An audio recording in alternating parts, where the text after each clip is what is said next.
እኔ ከሚስቴ ጋር መለየት አልፈልግም፣ ሩታ ብቻ ናት ሚስቴ ብሎ በጣም በተደጋጋሚ ሁኔታ ተናግሯል።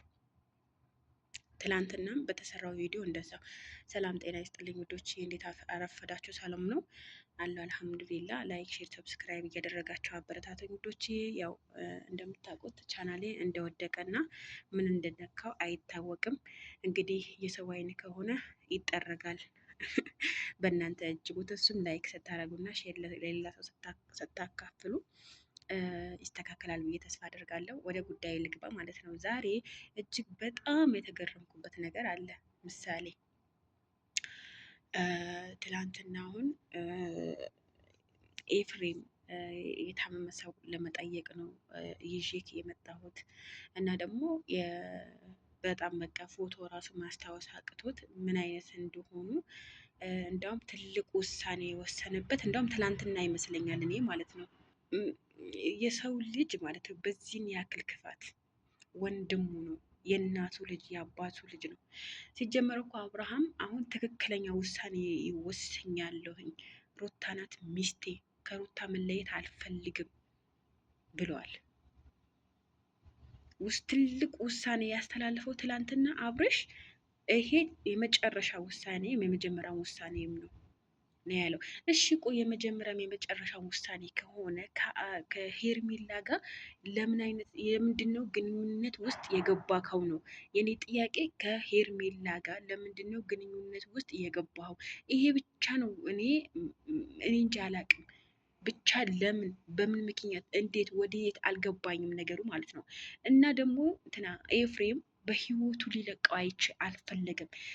አብርሃም ለብቻ መንቀሳቀስ ይችላል፣ ለብቻው መብላት ይችላል፣ ለብቻው መጠጣት ይችላል፣ ለብቻው ሽንት ቤት መሄድ ይችላል።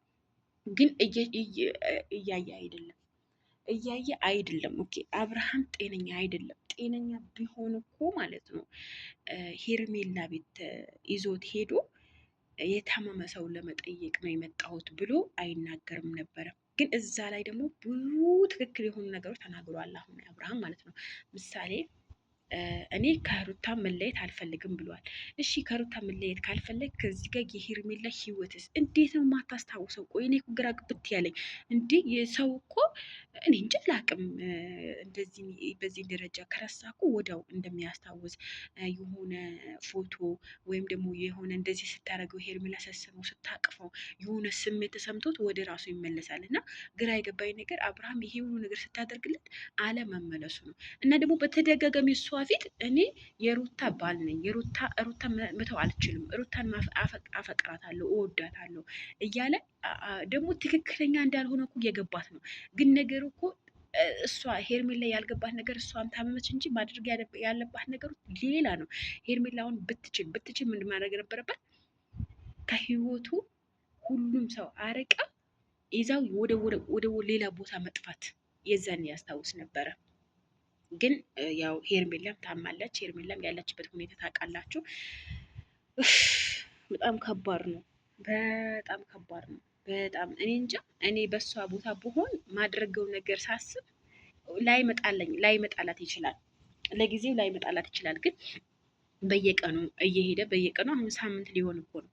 በቀላሉ ሳምንት ሊሆን ነው አብርሃም እና ሄርሜላ ከተለያዩ እና ያው ሩታ የፎከረችው ነገር አድርጋለች።